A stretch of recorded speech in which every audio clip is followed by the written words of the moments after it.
ដេកដើរស្រមៃអដល់ថ្ងៃពីចៃដំ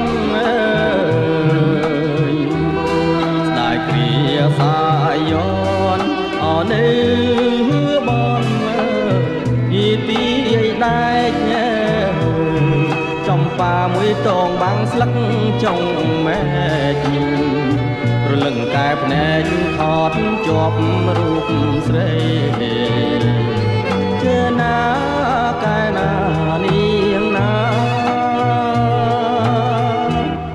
ខ្ញុំលួចសួរក្មេងអរត់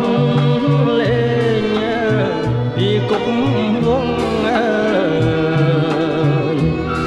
ក្មេងនោះអែអងអមិនចង់យីចេញស្ដីជួនជាជុំពើប្អូនចំប៉ាស្រីមានស្នាកវីរងវជួបផ្ដៅជើណាកែណានាងណា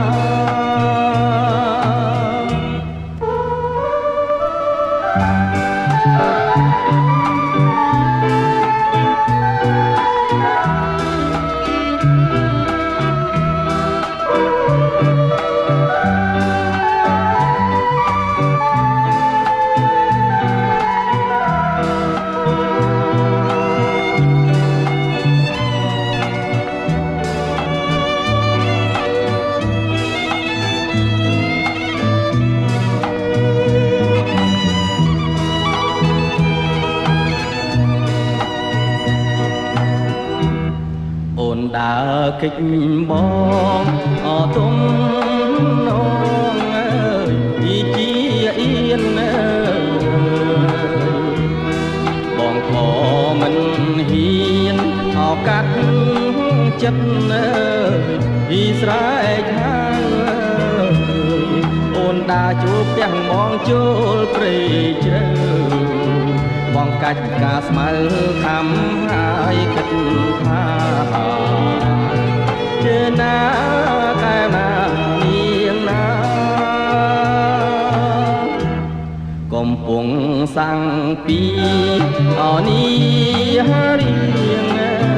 ពីល្អអាយ